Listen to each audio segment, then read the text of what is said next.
everybody, and welcome along to this week's edition of the Irish Golfer Podcast. Peter Finnan here, and joined as always by John Craven. Hello, Peter. And Ronan McNamara. How are you, lads? All good, all good. That was a busy weekend of golf. Big time, yeah. Did you fit in much of it around Glastonbury? Yeah, it's no, tough. listen. God, really juggling balls there for a while. There's a lot going on. There's a lot to get through this week, including Glastonbury. Brilliant. You know, some disgraceful performances, some not so bad, some not so good. Some serious, yeah, legends in action. Rick Ashley was my favourite now. Oh, yeah. He was up Yeah, there. he wasn't bad in fairness. Right, go on. Let's kick it off. KPMG Women's PGA. I watched a fair bit of it. This is most of the golf I watched at the weekend. Well, it was definitely, the height of the golf I watched yesterday. It was a massive week for Ireland, full stop. Like, the fact that we had two players in contention until the last hour of the major is, like, that's breaking new ground. Never happened before. Pretty unheard of, to be honest. Like we kind of expected Leona to go well after winning the week before. Steph came absolutely out of the blue. But in saying that, like, she had a top 10 in the major last year, and the heart of the golf course, it seems to suit her. But no, like, I think overall, like, before even getting into where they finished, like, hugely positive week for Ireland. Yeah, it is. It's hugely positive, tainted with disappointment, I suppose. That, like, the way I can only imagine what Leona felt like, the weight of expectation that's on her shoulders going into that final round. You know, so much, everything went wrong for her. Everything that could went wrong seemed to go wrong. And yeah, you don't see that side of Leona too often, that when she gets a bit frazzled on the golf course like that and just couldn't, I don't know, like, she couldn't get out of her own way. And it's very hard to disassociate yourself with what happened the week before. Winning the week before a major is obviously a big momentum boost and a big shot in the arm, but like, what that drains out of you leading into that week. And that, I think that is the only thing that you can hang this on, that's what happened to her on Sunday. She just went to the well and it was empty. Yeah, I definitely think the occasion got to her a bit. Like, I think the fact that she went wire to wire the week before and then she's basically gone wire to wire again, like, that's a long time to have a lead.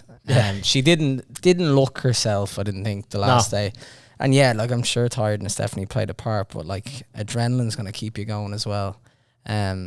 Like, I wouldn't be worried about it. Like, I think that it's her first time really being properly in contention, and she held it for however many holes, like 60 odd holes. Or I'm not worried. I think she'll probably learn more from that yesterday than she would have if she won it.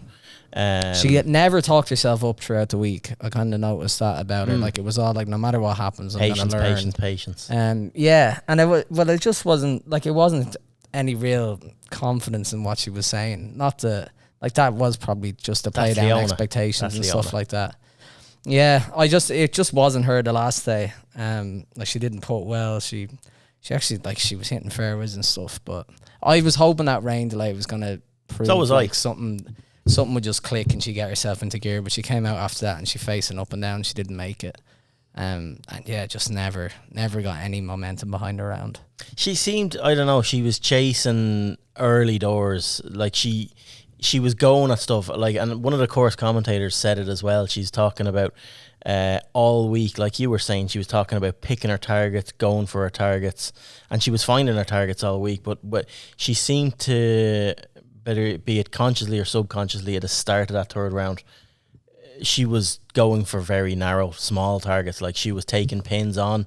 I'm sure it was in her head, you know, you're teeing off last year, seeing there was plenty of birdies out there, and she didn't want to be steamrolled, you know, so you don't want to be caught on a course that you've built yourself up all week that is a tough course to get anything. But, like, there was a lot of women came with a lot of charges early doors and that, like Siganda was flying through the field and people like that she knows is capable, and she went flag hunting, short-sided herself a few times. Yeah. Got away with it early doors, like the first 4 or 5 holes, got away with it, you know, getting up and down, holding, I don't care who you are, you're holding 7, 8, 10 footers, you're gonna trip yourself up, and eventually it did happen, and then one thing followed another, and she just couldn't get out of her own way. But no, lots of positives. That's an unbelievably good 2 weeks for her.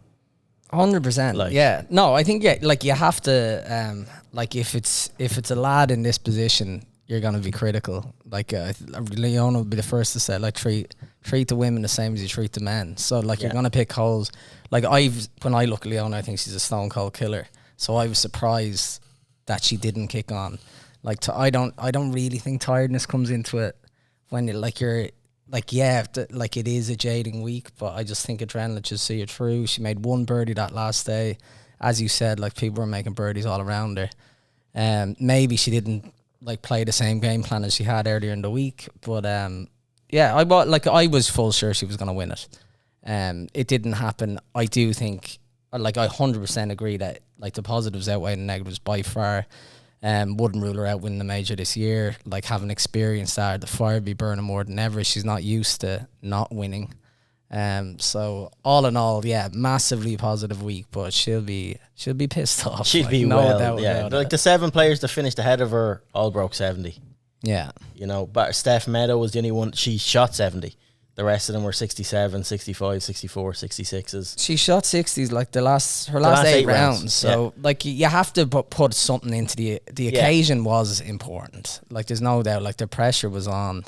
I don't think it helped that your one Jenny Shin is the slowest player on the earth. Like her pre-shot routine, like maybe that annoyed her. They were putting the clock after the rain delay. They'd lost like 1.5 or 2 holes or something, which is She nearly killed her as well. Did you see that? Did you see it? She nearly killed her out of bunker. No, I'd missed this. Just before the rain delay, like she like literally knifed a bunker shot, and Leona literally had to dive on the ground to get out of the way. Like she nearly killed her. It was hilarious. I can imagine she took that well, I'd say. Even the commentators were saying maybe that's the shot of adrenaline she needs to get going, and then buzzers go, they're off the golf course. But like she will learn a lot from this. You made an interesting point though about her needing to close out a few of these tournaments because of what's coming. Yeah, like I'm with JC. When you look at the leaderboard on, I suppose, Sunday before it begins, you're looking at Jin Young Ko maybe 3 or 4 shots back. Other than that, there's no one really that I saw as a threat. And it's only that Leona went back. You see the likes of Yuka Sasso and Norquist proven winners going up, but I think it was an opportunity missed given that Nelly Korda didn't perform, Lydia Ko didn't perform, Lexi Thompson didn't perform. There was a lot of big names that kind of never really got going. So this one looked like it was, tailor-made for Leona going into the weekend. And you look at, like, Yin is only 20. Has anyone ever heard of her? Probably not, but all of a sudden she's a superstar.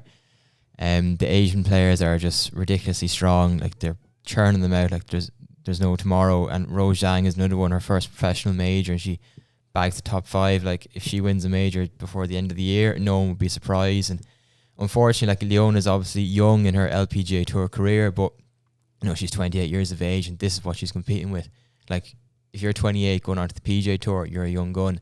When you're 28 on the LPGA Tour, you're not. You're in the middle of your career. So she's got to compete with rising stars every single year. And that's why I think it's just going to be tougher to win, multiple majors. Even though I do think she will win one, it just won't be easy. There won't be plentiful, I don't think. There's not one, like, I think other players in the field would have been as shocked as we were as well with how Leona performed. Like, there's not one player up near the top of that leaderboard going into that final round that didn't look at Leona as like the alpha going into that final. Like, she was the one with the target on her back, and she was the one to watch, and they knew if she kicks on at all, this is over. And she fed them with confidence when she didn't get off to the best of starts. And she bookended the tournament with 35 putts each round. Like that's a lot of putts for her. Like, she hit 15 greens in reg the last day. And that's the thing. Like, when you look at, we're talking about stats as well. Like, her previous 8 rounds, she only had 1 birdie in that round. Her birdie average was 32.4% of birdie on every hole. Was her stats leading into that. She was plus 4.5 strokes gained total in those 8 rounds on each of the fields that she went up against. So, like, everything was in perfect shape. But listen, it is, like we're saying, it is a positive. She will go away fairly pissed off from that, but she will bounce back like Leona always has done, and like Leona always will. And she's one to watch over the next few weeks, because she will have the bit between her teeth. 100%. And she will have something to prove. But the biggest story for us, definitely Steph Meadow. out of nowhere, really, in this tournament. When you look at her record in this tournament and on courses like Baltusrol, it's an unbelievable performance from her. Yeah, she was amazing. So Leona averaged 33 putts for the week. Steph averaged 28. So that's it's a big difference there. She's just come on so much. Like, she's gone from really struggling to keep her card, and like 2 years in a row she got earned it by the skin of her teeth, to like, she doesn't have any card pressures. Like, she is primed to make the next step, which is like getting into the Tour Championship, contending for titles, things like that. Like, is her progression now, because she's comfortable. Like, she's a member of the Tour. She doesn't have that stress anymore. It's mad. Like, 9 years since she finished in the podium back in 2014 at the US Women's Open. To do this again, as I said, she top 10 last year, but like, this is by far like her biggest performance. Like, it's her biggest paycheck as well. Biggest paycheck by a distance. Yeah, banked up over 400 grand. But like, even like, that was her debut when she finished in the podium 9 years ago or whatever. Like, that was a free roll of the dice. This is different level altogether. She's 31 now. Yeah, I just think it's going to be massive for her. Like, you'd like to think she'd kick on. Like, she's long off the tee, relatively speaking. We're guilty of overlooking her a lot as well. She doesn't get big time, yeah. Like, in all golf media, she doesn't get what she deserves, coverage-wise, recognition-wise, and us in the golf media definitely we're too drawn nearly to Leona. But Steph has been around now. Like, this is her 10th year on tour. She's been there, she's done that, she's had her ups and downs, her highs and lows, and she's battled them all off, and she seems in a really, really good place now. I'm delighted for her now that she's done what she did at the weekend, and I really do think this time she'll kick on. It was testament. I know, it's very hard to come in and talk to the media after a round like that. Especially the way it ended for her. Yeah, exactly. Fair, what she did on 18, like, she was embarrassed. Like, she was embarrassed, and she got away with murder on the 18th, but she followed it up with a really good shot into close enough, and then she had the confidence in herself then to go in front and stand in front of the media. She's the only one out of that last group, obviously, that went in and spoke to the media afterwards, and she was so upbeat. Like, she was that good. We might as well play the interview now just so people get how chirpy she was. It's 3 or 4 minutes of her chatting about everything, but she's so positive. We might as well just click it on. All right, here with Stephanie Meadow. Steph, to be in the final group on the last day of a major with one of your best friends also in the grouping, just as you walk away from Baltusrol, how are you feeling? Yeah, it's been a fantastic week. I mean, everything about this tournament is always top-notch, and this year was no exception. So, obviously not the outcome that either Leona or I wanted today, but we fought hard and we did our best. All right, we'll open it up. Jeff. Looked like you had some good swings and we're getting some good looks. What was it like being in the middle of all that, trying to get some birdies going to chase? Yeah, it was kind of like I had a little rough patch in the middle there, and then I kind of got it going, and I had some birdie putts, and I just couldn't get anything. I wasn't even really reading greens that well today, which is unusual for me. So, but still, I hit some great shots to give myself some birdie looks, and then obviously it was really nice to make the one on 17 after it spun back off the green. So, overall, I'm happy that I gave myself the opportunity, gave myself some looks coming down the stretch, and And I guess you ride a little bit of a roller coaster on 18. You walk with a 5, but what was it like just going through the moments there? Yeah, obviously that was not my career best shot there on the second. I got lucky, and I knew it, and I still tried to make birdie. Sometimes golf gods are in your favor, and sometimes they're not. So they were looking out for me right there. But I'll just wipe that from the memory for now. All right, to one. Well, I think before we wipe it, can you tell us what happened? What was that shot? Yeah. What was it? I had to it was one of those shots where I had to hit it absolutely perfect to get to the front, and I knew that, and I think I just tried to swing a little too hard, and it was a little bit of a downhill lie.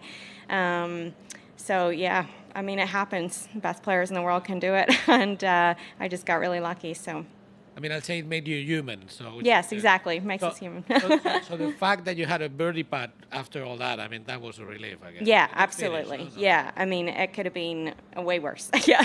So, it was great to have that putt. I hit the third shot was a really solid shot, still out of the rough, to give myself a good look. But, yeah, it happens. Yeah, and my last thing is, I mean, the fact that you're matching your best result in a major here this week tells you about how well you're playing and how you look at the next majors coming up, no? Yeah, absolutely. I mean, it's been a long time since 2014. To get did I finish third? Tied third? Yeah. Yeah, I haven't looked yet. To get that again, it's been a long journey and a lot of ups and downs, personally and professionally. So, I'm proud of myself. It's been a great week. Beth Ann? I was just curious what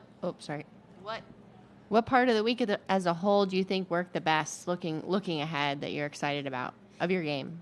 I definitely saw some better iron shots in there this week, which was exciting, especially, to some tucked right pins, which are not my favorite. So that was good. I've been working on that, so it's been nice.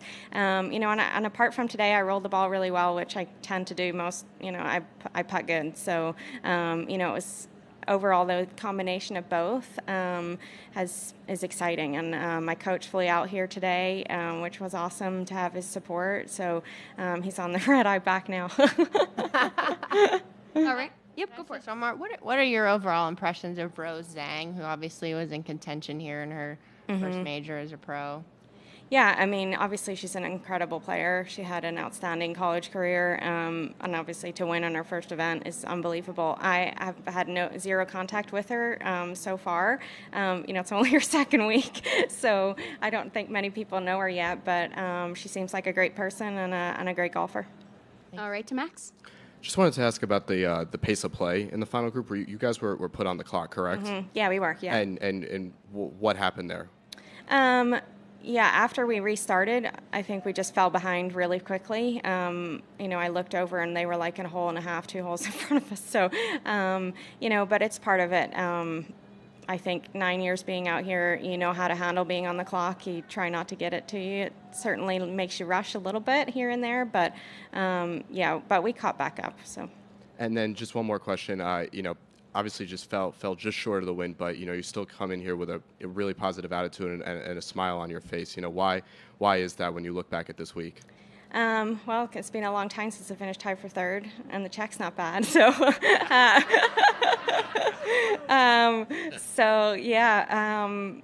I've had so much support. Like, I know that, my husband was watching at our country club today with a bunch of people, so I can only imagine the support I had. And, I did my best. I laid it all out there, and that's all I can do, and I'm excited to go home for 2 weeks. Yeah. Jeff? I'll ask you this because you're such good friends with Leona, and she's going to have better days and win her majors. But watching her today, was it shocking for you, or is it just simple as it's golf? Yeah, it's golf. I mean, pressure was on, obviously. It's hard. I mean, golf is golf. She's had an incredible 2 weeks. She won last week, and this is her first round in, probably 8 days, probably more than that, where she hasn't quite put it together. And honestly, it wasn't that far off. Like, she still hit a lot of great shots. She just, missed some putts and 3-putted a few times. So, I know her. She'll be right back to it. I wouldn't be surprised if she does great at the U.S. Open as well. All right, well, thank you. Thank you. She shares a lot of that. In Big fairness, time. like, she's emotional, heart on sleeve, talks about the money, everything.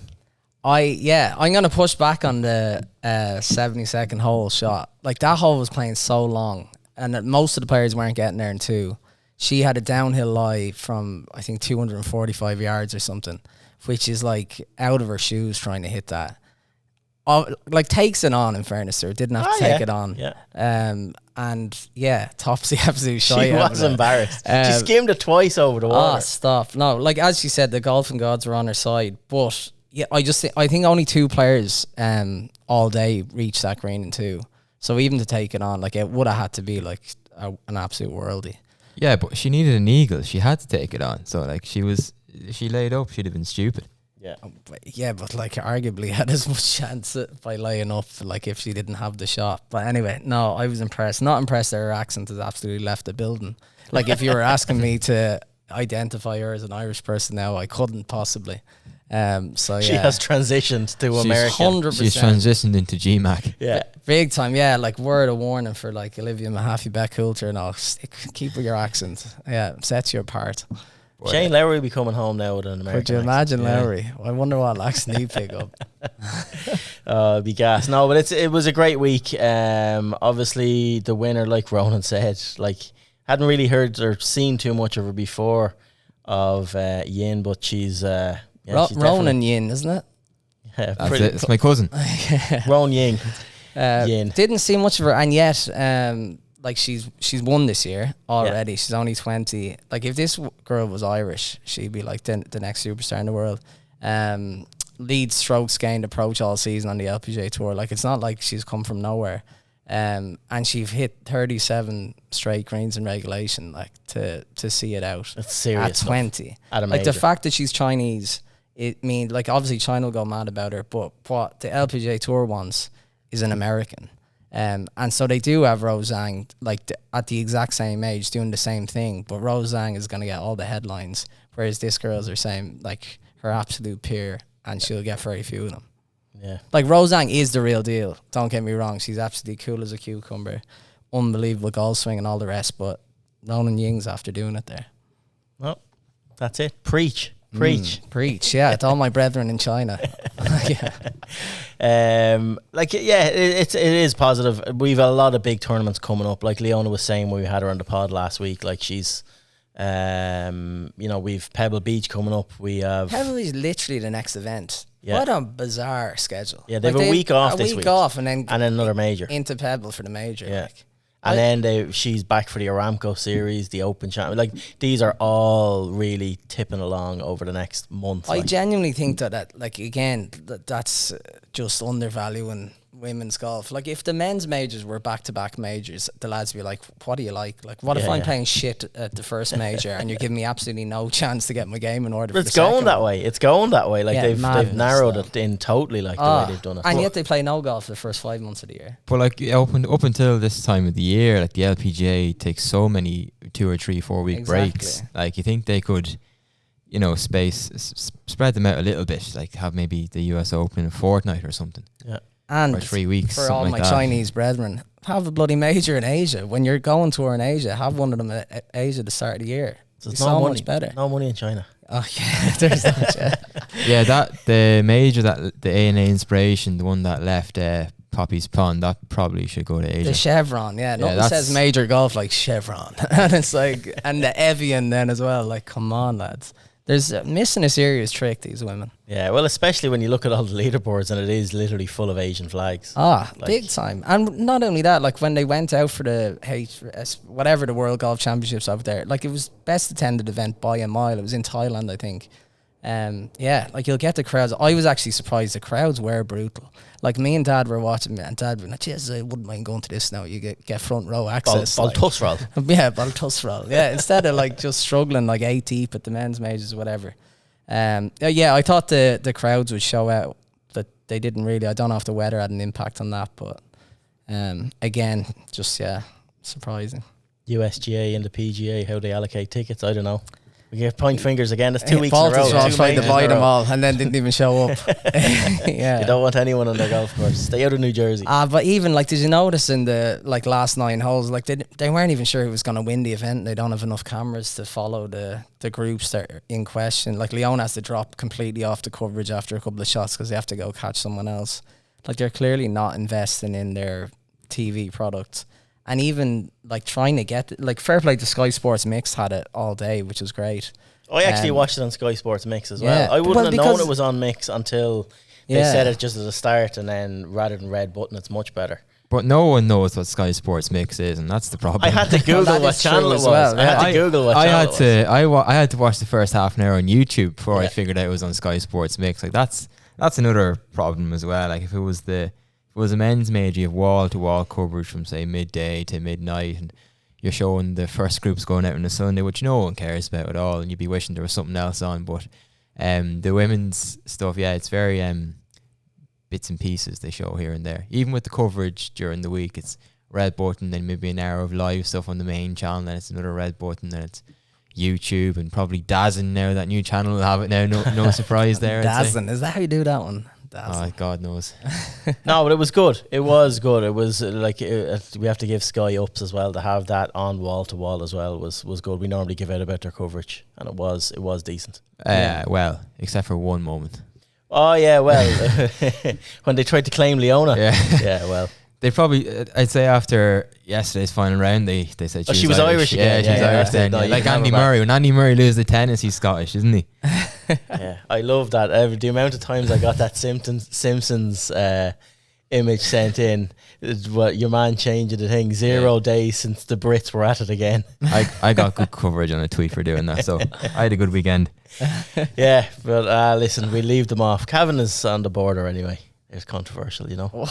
They won't like that. They won't like that. Retract.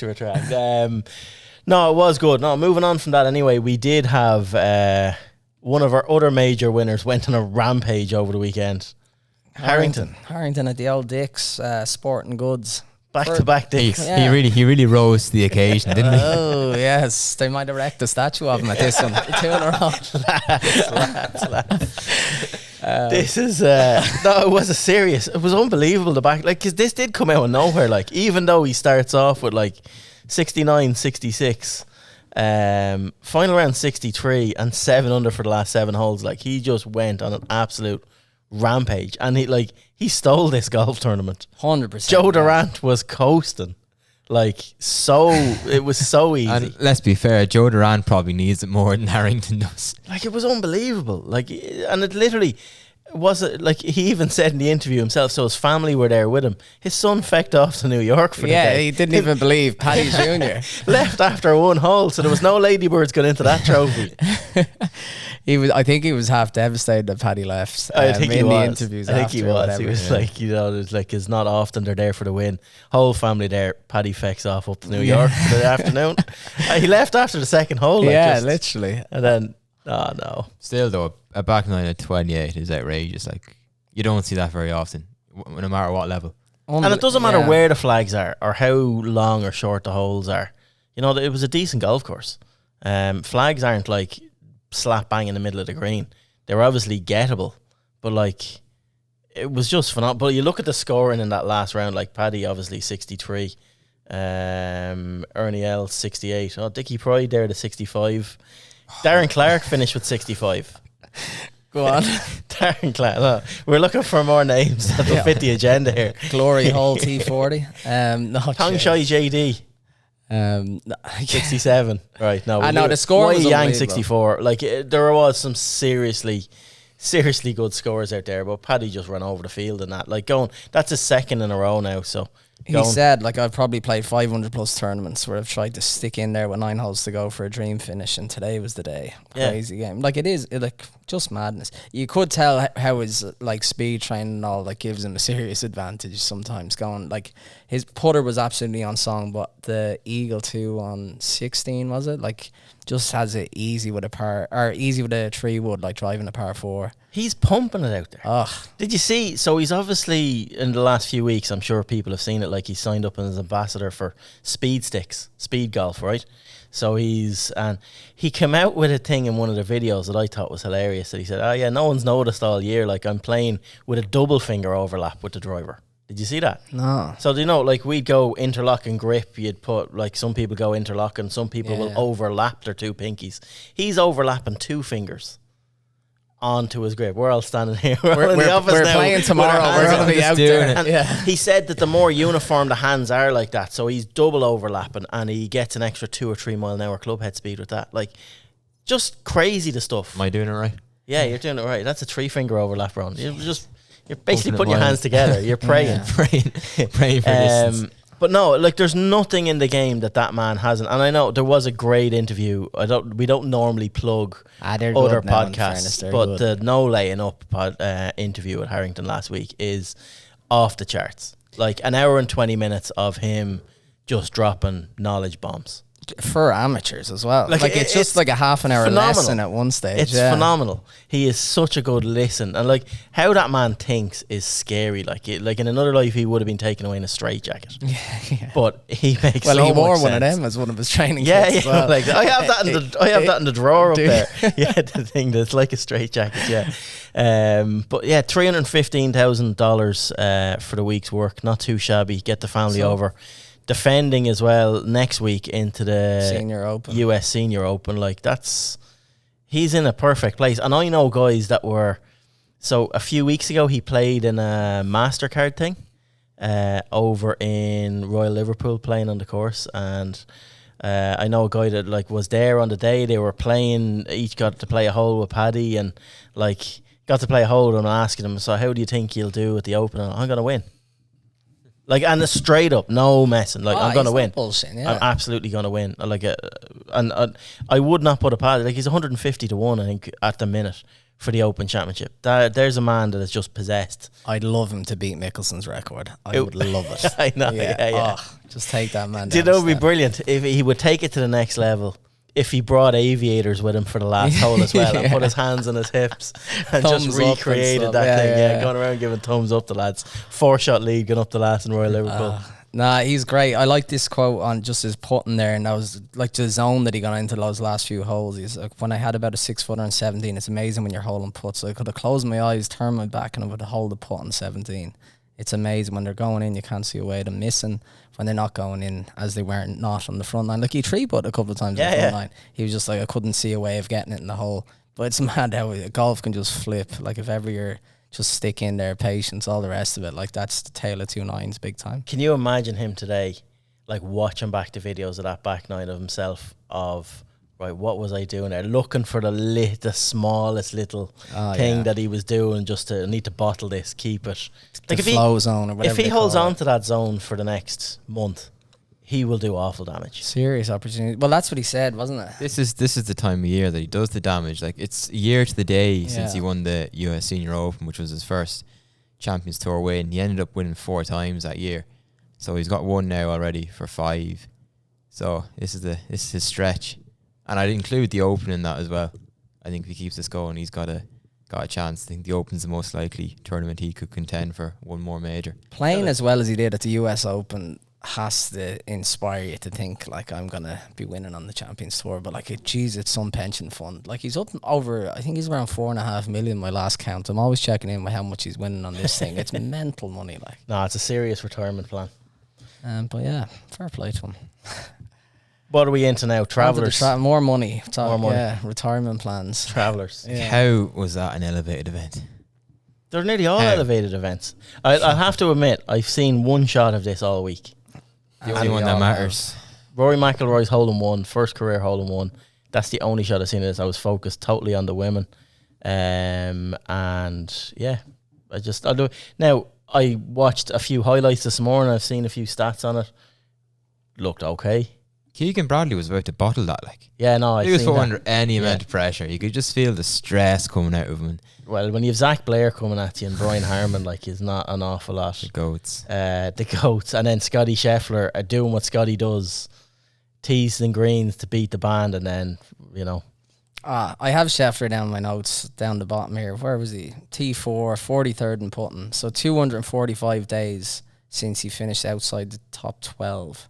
That's 18 events he hasn't finished outside the top 12, and he hasn't putted well that whole stretch, basically. He's been shocking. He's been shocking in the stats. For that 40th for this week and putting is probably his best. One of a week better week, yeah. That he's had in a while. He's still like playing, like we're saying he's ropey on the greens. He's still like he pumped in a 63 there in the third round on moving day. 19 under par for the 4 rounds. But to quote Bryson, it was like a par 66 that course. It was 8 rounds of 62 or better over the 4 days. Like words like that come back to bite, lads. That's a disgrace. It's mad. He's on track. I was reading like it to this season earn about 45 million just on course alone, and like without really winning. Scotty is. Yeah, like that is mental. Like the crowd, in fairness, were like elevated event crowd going mad for Keegan Bradley. Yeah, he nearly threw it away. A lot of pressure on him. Homeboy, big New England Patriots job. Yeah, he strikes me as the type of guy that when he's stressed in any life situation. He goes, he's that real red face, sweaty head, curly headed little bollocks. Like the video of your man ripping off a swing is probably the greatest video. Like I watch that all the time. Like it is the funniest thing of your man like stepping into the shot, stepping does out. my head. Like a robotic He's T-Rex. I'd say that like a velociraptor. Yeah. I'd say that's pretty much reflects his personality, though. I'd say he is fidgety and very glitchy and very kind of stressful, very stressful to be around, I'd say. 100%. No, he's been interviewed, like he's very open about how anxious he gets about his golf and stuff in every situation. So I'd say you were right. He was ripe for the picking there if anyone came to challenge him. Nice to see Rory going on a Sunday tear. Bit late. You know? Yeah, Rory had interesting quotes. Very interesting quotes. No, really good, like, but... Well, good if you don't... like highlight the fact that he had quotes very recently that were the total opposite. The classic Rory flip-flop. At Bay Hill, he said something like, I don't know how people find bogey golf entertainment. Like, where's the entertainment value in that? And then in this one, he's saying, I don't particularly like when tournaments like this. Technology has passed this course by. It's made it obsolete, especially the soft as being with so little rain. Again, like the conversation going back to, you know, limiting the golf ball and stuff like that. When we come to courses like this, they just don't present the challenge that they used to. Which I'd agree with that aspect, like just the fact that he's flip-flopping the quote, but 100% this golf course, like where he finished minus 18 for T7, like it's not enjoyable golf. Shane Lowry finished with 64 as well. Yeah, he did. Bookend, he had started with a 64 too. He's playing a lot of good golf. He's literally just landed, I'd say, in here over the office this morning. I seen he was coming home for the first time in 6 months.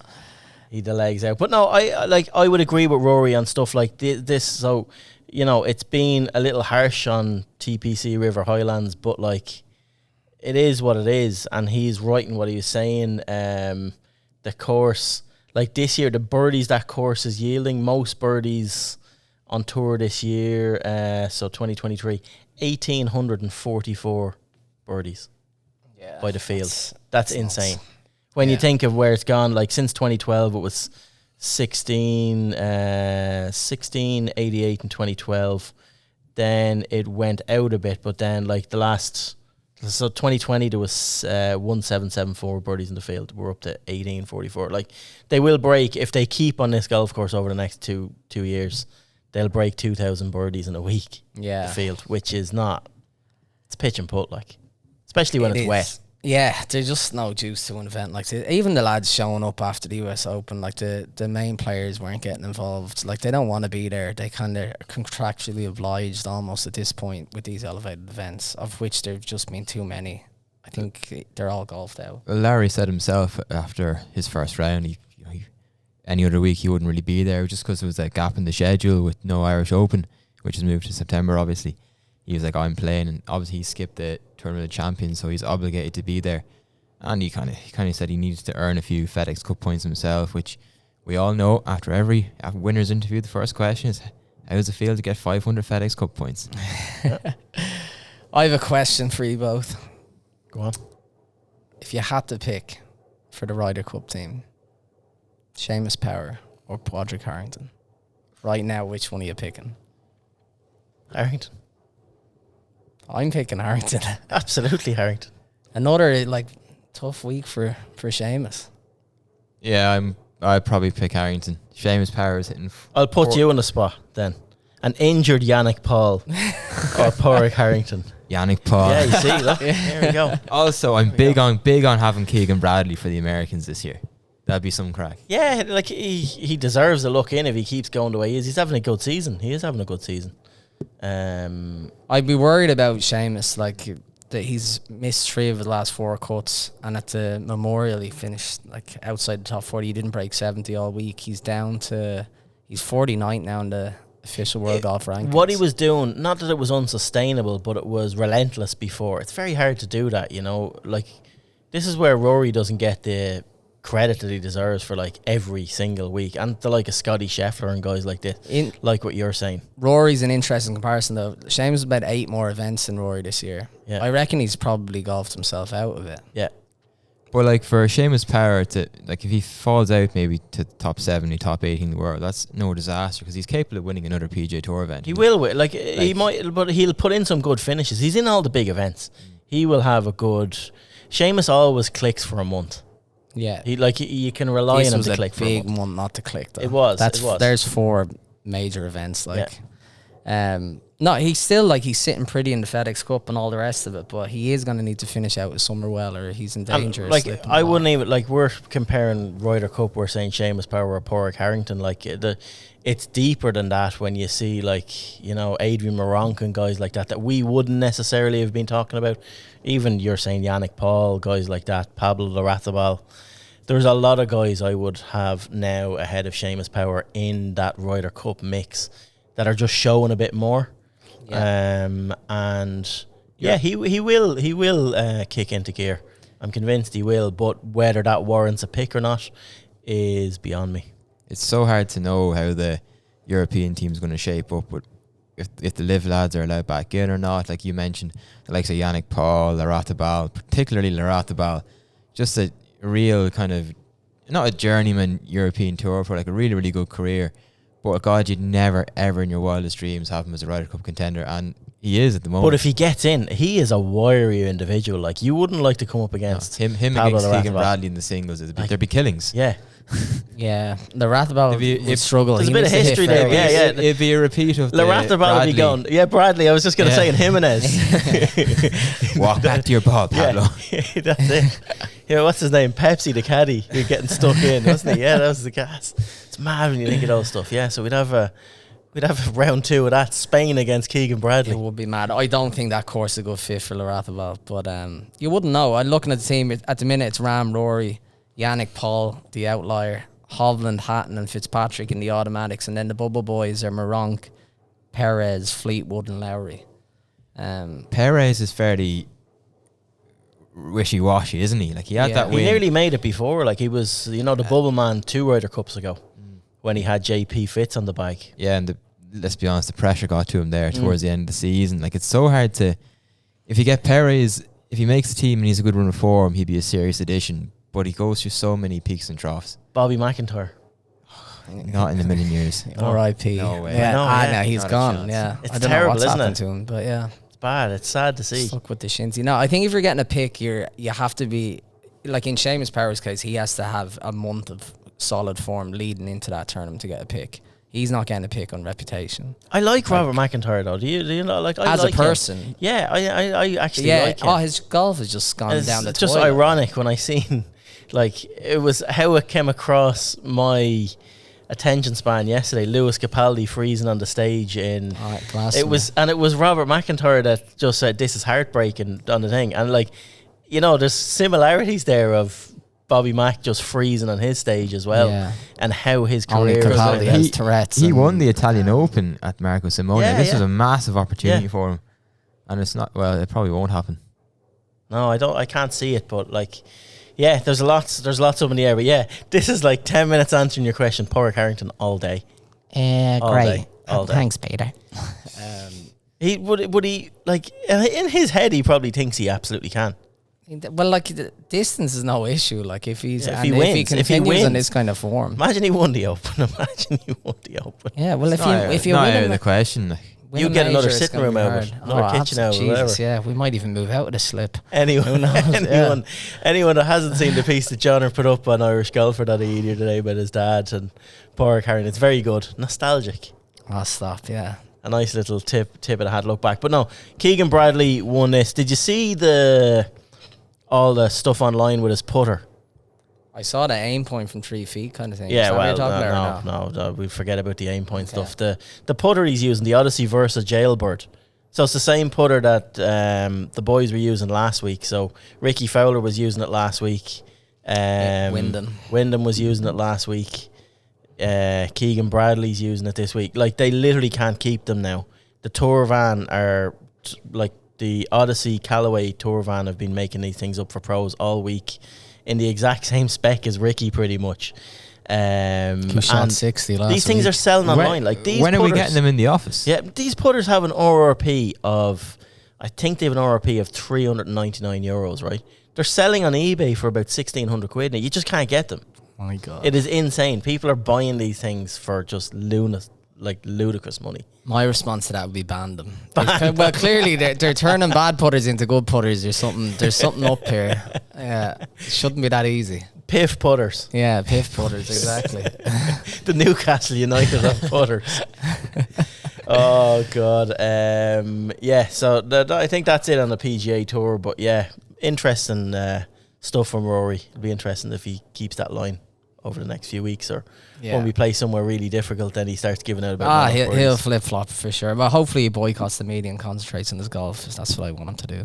Yeah, well, we'll see what happens. We know what he's destined for. I hate admitting it, but like he's destined for, probably an average Open and then go mental, go on a tear, win the FedEx Cup again. Yeah, there's every chance. We're not getting on to Rory. We'll do a separate pod on that some other time. Still not over last week. No. Right, DP World Tour. Ruined there. Well, this was Jesus. This was a disaster. Car crash television. I actually did watch a few shots of this. I watched the back nine yesterday morning, and you summed it up well. Car crash. Like, right, we'll start off. Will we start off with the Irish car crashes, or will we start off with the actual tournament car crashes? The Irish ones are a head scratcher anyway. Right, let's go with the Irish ones, right, first. I don't even know how to get my head around. Like, Tom McKibben opens with a 68, and all I'm thinking is he's going to win. He's in the zone in Germany. And then shot 83. 83 in the second round. So he had an 11 on a par 4. I still am 16. I'm struggling to make sense of this 11, to be honest. So, to be fair, did you see the text on it? Like, so I have what he had. So after a good tee shot, his approach was short left of the green in a penalty area. His ball was dry, but was too close to a 4-foot wooden billboard thing that was surrounding the green. So he attempted the shot. Rather than attempting the shot, he was forced to take a drop. He's hitting his fourth. He flew the green, leaving himself an almost impossible chip to a sloped green, which fell away from him. He put 2 further balls into the water from that position, and he walked off to 16 with 11. Golf, man. To be fair, like, the damage was there before that hole. He was still really inside bad. the cut line, though. As know, bad and all as he was. I fancied him to miss it the way he was playing the first 10 holes. Bounced back with a birdie on the 18th, though. Yeah, mental. It's just insane. But like, you give him a free pass. He's had 2 weeks off. Oh, 100%. It's just like, it is what it is. I'm sure he'll laugh about it now looking at it, but it's not too often you see pros. I blame Tim Barrett. He did one of those on-course interviews with Tim and then went to bits. Yeah, there is correlation between that. But that's like proper amateur stuff when you go out one day and not that you shoot 68, but might shoot 78 and then you'll shoot 93. I doubt McKibben's ever had a dispersion like that in terms of scores in his life. No, probably not.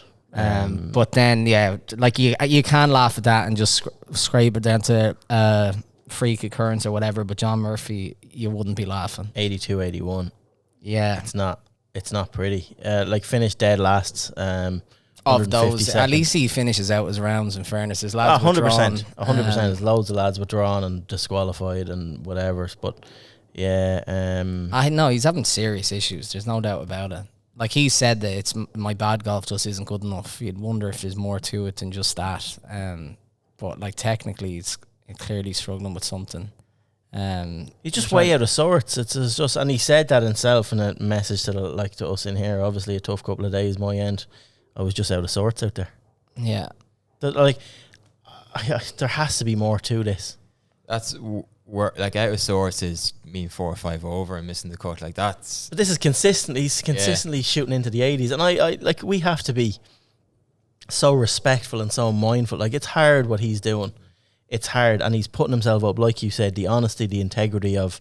He has signed every single scorecard this year. He has not walked away. He has not. All credit to him for that. 100%. It is so hard, and he just keeps going back to the well. But there comes a time, and I know he started off this. He has had no break at all. He's gone from the whole of last year fighting through Q School, got his card, took no break, wanted to get as many tournaments in, and he just has not kept that momentum going.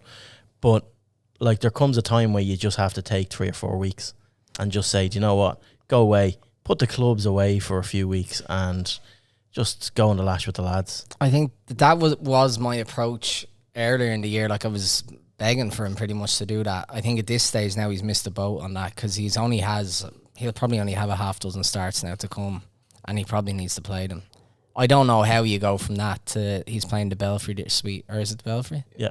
and like how he expect to play well after that. Like golf is mental. He did have his decent week at the Soudal Open. Like he had a moving day 65, didn't really see it out. But I thought that was going to be the event to... The weather delay that Leona got, you thought that was going to be... Yeah, 100%. Like he played Challenge Tour a couple of weeks ago and played all 4 rounds, but he had, again, threw in just one clanger of a round that derailed him completely.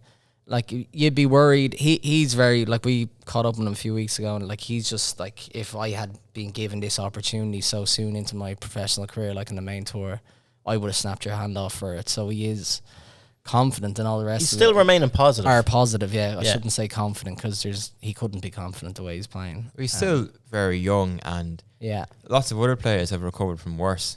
Yeah, definitely. No, I'd agree. And like, in fairness to him, which you would see from players in the past if they've done what he's done, like he's not going to go bankrupt.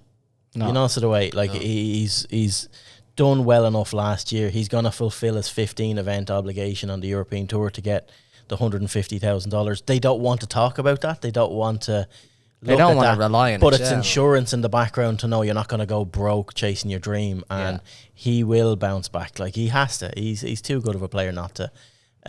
He has everything that he needs at his disposal, and he'll kick on. It's just I can't see him kicking on this year. I hope I'm wrong.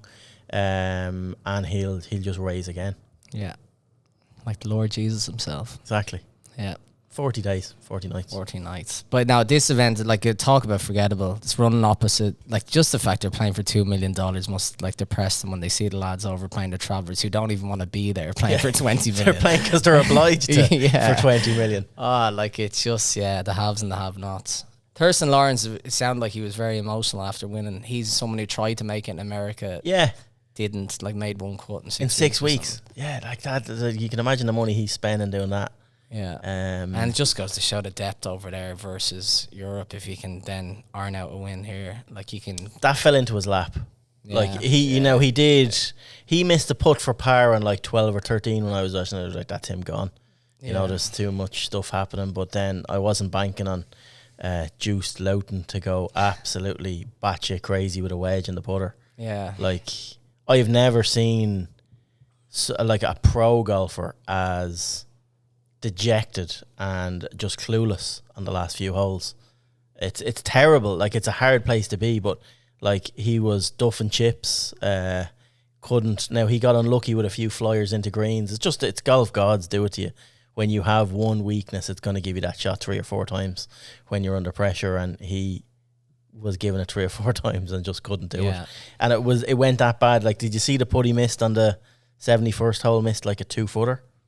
And then so he needed to birdie the last to get a playoff, and knocked it. So he was just over the back fringe in 3, about a 20-footer, about 25 foot, 30 foot max. But like, it was something that you just 9 times out of 10, you would never see a pro taking a Texas wedge out of the rough. And he did. Unless your confidence he just didn't in the toilet, shot. So and then he gave it a good run, in fairness. But like, and was unlucky. His chipping's been terrible for years. Yeah, he's like Fitzy. But before he actually figured that out, is like really, really bad. But like, it's sad to see a guy with open wounds like that bleeding in public on camera. Like, you're talking about cameras on the thing. They probably only had 3 cameras there for that whole tournament, and 2 of them were in the final group. Like, so everything is documented, and he was just devastated. There was definitely tears in that locker room afterwards. It's tough. That's a tough scene. But yeah, Texas wedge on the last, like, you just, anyone that hasn't seen it, don't knock it on, because mocking is catching. Like, that's all I kind of have on that. Like, there, as I said, British Masters on this week. I saw the Paul Dunne highlight reel that you get every year of him chipping in. Just like, he's just about snuck into the Le Vaudreuil Challenge, which is on this week on the Challenge Does Tour. he not get in as a past champion to the British Masters? No. Well, maybe that was a 5-year exemption. If it was a thing, I don't know. But normally they invite past champions. I thought he'd be in the field this week. No, so only Murphy and McKibben are in that field. That's bad. I don't know. I don't think you can get a lifetime exemption for that. Be in it. Not good enough. Stop. Irish amateur champion John Goff is in it.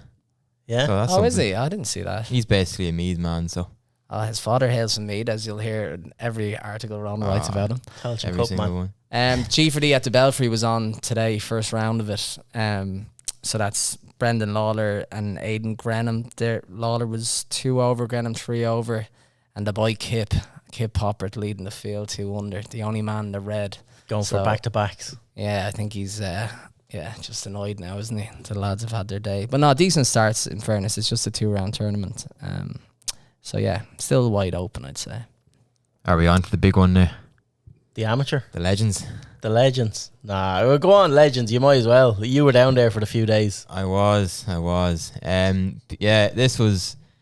They mightn't have bothered playing the final round, to be honest with you. Peter Baker had an 11-shot lead after a second round 63, and he coasted home with 3 under 69 to win on 18 under par, win by 7 shots from Ricardo Gonzalez. Of the Irish interest, David Higgins closed with a 69 to take 11th place on level par, which was a good week for him. Yeah. That's his first event on the Legends Tour. Yeah, fair play to him. And Gary Murphy was 46 on 9 over. Didn't really happen for him. And then Philip Walton was also in action. Had a good chat with him, to be fair. But yeah, there were a few decent names. Like just move past this score. Yeah. Trying to be respectful. Ian Woosnam was in the field. Thomas LeVay, Michael Campbell.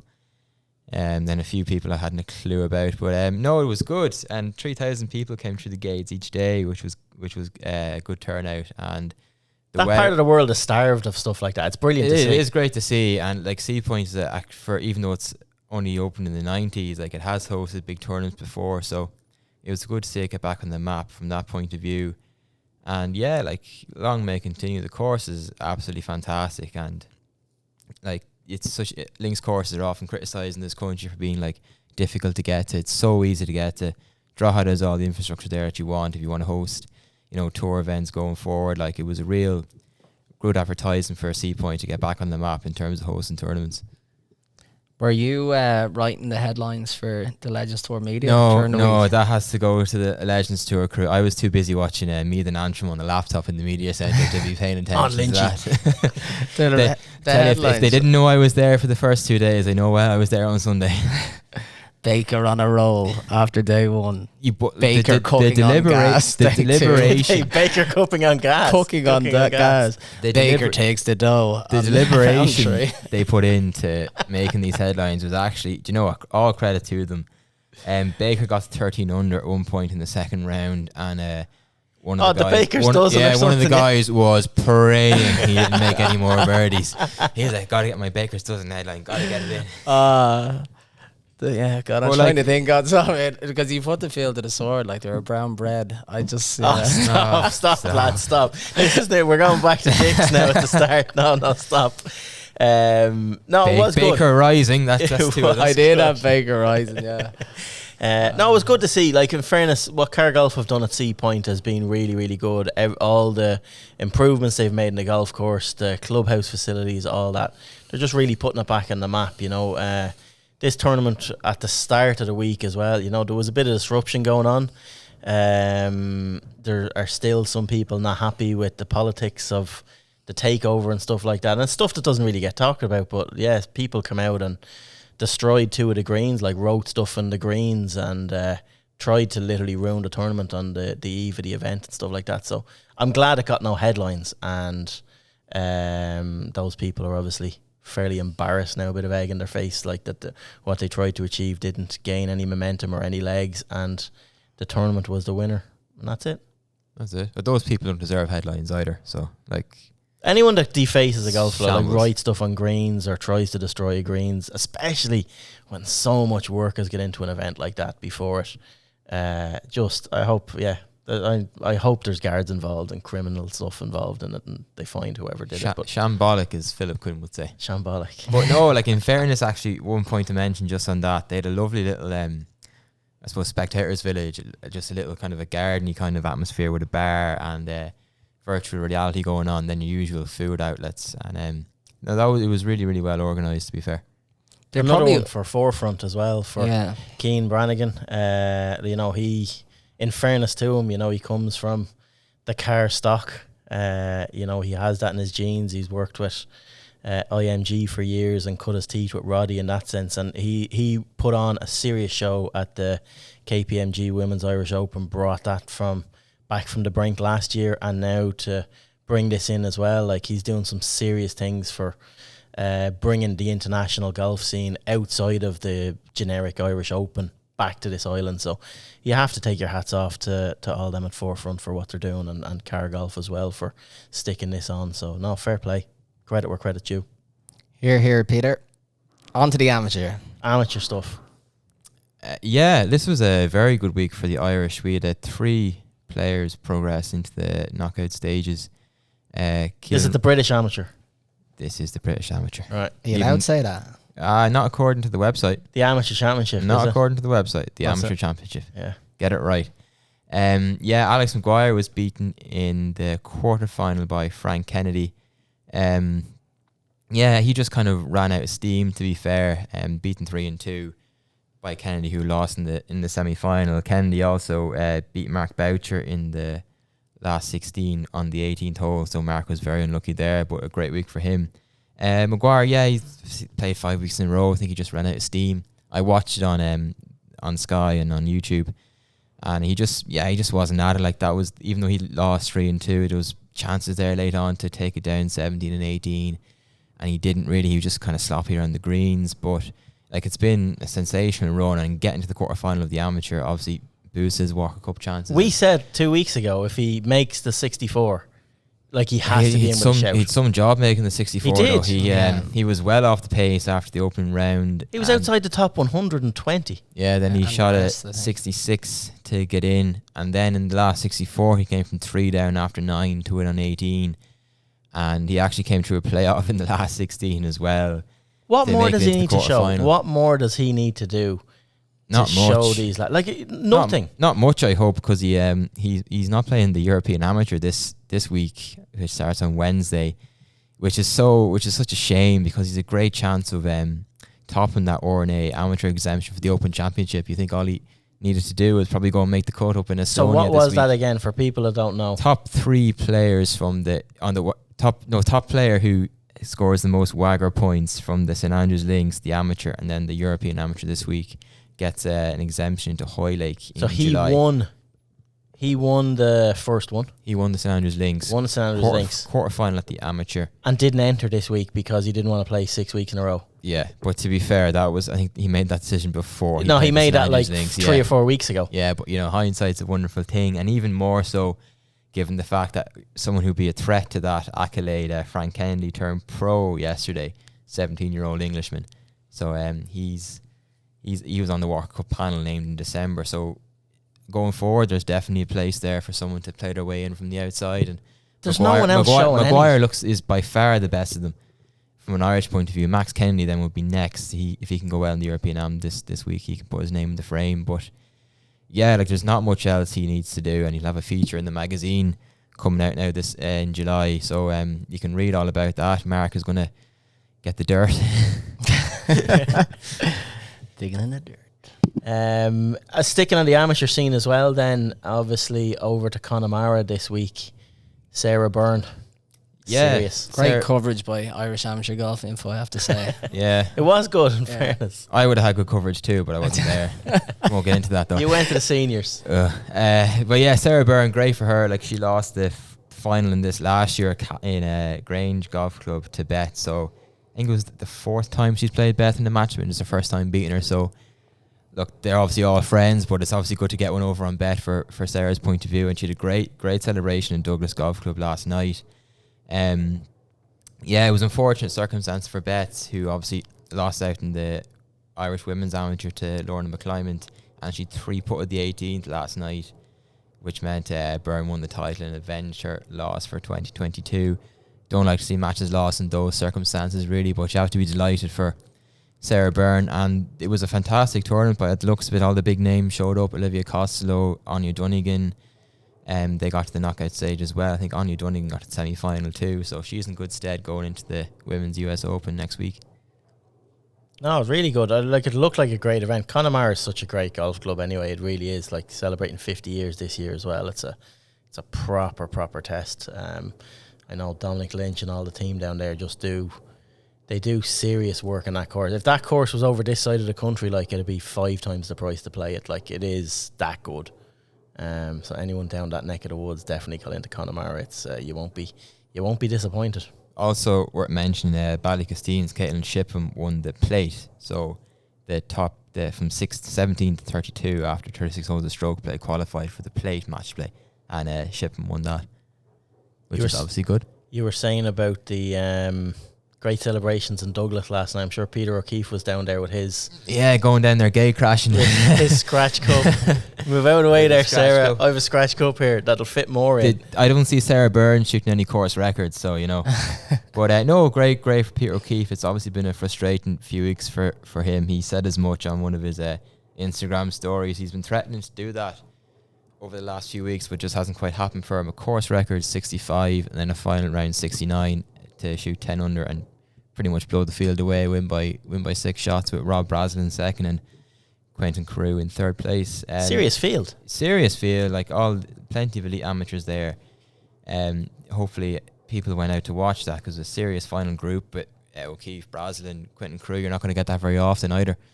But no, it's new Scratch Cup kind of on the scene, but seems to be picking up serious momentum, and I'd say definitely over the next few years will be one of the bigger ones in this country. It was Woodbrook, wasn't it? Woodbrook, yeah. Woodbrook, yeah, that's a serious track. Where else are we going in the amateur? There anything else to... European Am starts on Wednesday up in Estonia. Interestingly, Estonia only has, I think, 8 golf courses and only maybe 5,000 playing golfers, so it's great to see such a massive event going up that way. I think their only claim to fame is Ragnar Klavan, so it's good for Estonia to be broadening its sporting horizons. We've plenty of Walker Cuppers here this week. Hugh Foley, Rob Moore and Liam Nolan, Matt McLean, Mark Power are all playing.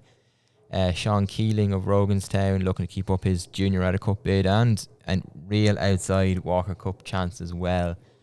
Galgorm's Joshua Hill is in action. Paul Conroy of Enniscorthy's playing. Tremore's Jack Hearn's playing, and Ulster Stroke Bay champion Max Kennedy is back in action as well. So a lot going on in that. No, that's nice little amateur wrap as always, Ronan. Nicely done. I think that's it in Roundup. Is there anything else in Roundup you guys I had a couple of just quick ones. The NI Open at Galgorm. Oh, yeah. On the clutch. This is a $100,000 event. Yeah. Which is, no mean feat. It was won by a Raider, Brandon Robinson Thompson. With those double barrel names. 15k he Come won in for here that. taking our jobs, taking our money. If you have a double barrel name, you don't win. Although no, you can't say they're coming in here. They're in Galgorm. This is true. Anyway, I don't want to be on this economical chat. How do we get out of here? Cameron Raymond was the best placed Irishman anyway. T3, 5 under par. It's a decent check as well, actually. He got about $5,000 for that. That's like, really winner good. Getting, well, that's like, it's double what the lads got on the Challenge Tour. Like Sharvin and McElroy both had top 20s in the Challenge Tour last week, and I think they got about $2,500 out of it or whatever. So yeah, that was serious going. That's probably the major on the Clutch Pro Tour, I would have thought, or close to. So yeah, and then just Livy Mahaffey, like she had a 68 in between 74s last week in Czech. So finished T50, but like making the cut, and she plays again this week. Definitely positive signs. But yeah, that's kind of it. And on Challenge Tour as well, Cormac Sharvin showed it. Yeah, that was it. Sharvin and McElroy. Like they just, like Sharvin opened with a 64, so he would have wanted more than a T23 finish, but he rose about 60 places on the road to Mallorca, which is important. And McElroy, if it wasn't for a moving day 77, would have had a really good week, finished T30. So yeah, the lads are back in action in Le Vaudreuil this week. So yeah. Perfect. Right. Where are we? Heroes and villains to wrap it up for this week. Who wants to go? Go on, Ronan. Right. Go on, Ronan. Yeah, Ronan, go on. Hero. I wasn't prepared for this. My hero will be Harrington, of course. I'm going to go Sarah Byrne as well, and I'm going to go for the Legends Tour lads in the media centre for those banging headlines. To be fair to them, yeah, proper order. I thought those headlines were so average. No, give me some time. I'll churn out some. Yeah, but English humour isn't good, so you got to Baker cooking on gas. That was like, that's terrible. But anyway, So they're actually my villains this week. Sorry, lads. My villains. Well, Harrington is my hero anyway. I have to go. Like I'd say it's unanimous. I had Steph Meadow as my hero. Did you? And that, Yeah. just because, as you say, Pete, I think we are definitely blindsided by Maguire. I think for Meadow to, like, she was just in and, like, people were just waiting for her to fall apart in that major, and it never happened. She shot under par the last day. Biggest career check by a mile. And yeah, you just, as you say, like, that interview kind of personified how much it meant to her. Whereas Leona would be going home absolutely kicking herself. Like, that was Steph's biggest week of her career so far, so I think that's massive.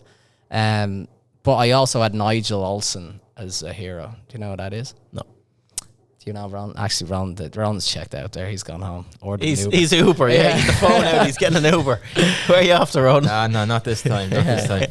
Nigel Olsen is Elton John's drummer. Oh, Did I you see him? He actually had the FootJoy wearing on. the FootJoy gloves. Yeah. He's sponsored by FootJoy. Unbelievable. Because he's afraid of your calluses and cuts in his fingers as a drummer. That's gassy, you said. I didn't know the name, but I seen the guys in FootJoy actually shared. Did they share? They shared a thing, and it was, instead of hashtag the #1 glove in golf, hashtag the #1 glove at Glastonbury. Oh, stop. No, I just thought that was. I thought it was tripping there. I was like, is he wearing FootJoy? Was he on Starsofts now, or was he on? What was he on? I didn't actually know. He loves them. He says he wears like through them quick fire though. But he likes the thin leather. Still allows him to have the feel. Maybe I should take up drumming because I'm shy at golf. But there you go. I have another hero. Oh no! Well, here we go. I 15 heroes. Go on. Stop! Oh, God. No. God. All right, anyone that he's talking about Meath footballers getting to the Tailteann Cup final, so don't worry. If you haven't seen it, look up Aaron Lynch's goal. You won't get a better goal across the whole season. down will put pay to this. Composure personified. 8 goals down scored yesterday. Never mind them. That'll be the end of this. Right, villains. I'll start mine off with the ref from the Kildare Monaghan game. Was a shambles. Interesting you say that because Glenn Ryan's my villain. The bollocks. Stop. Right, come on, stick with the golf, right? Golf in terms, to be fair, I thought KPMG were a bit of a hero last week in terms of like they're putting up mega bucks for events when like no one else is really doing it. So I don't know, like they're kind of fighting themselves with the upping the stakes with the purses. But on the flip side of that, I thought the coverage, yes, Sky Sports Mix was good for us, but early in the week had no chance of seeing our girls leading a major.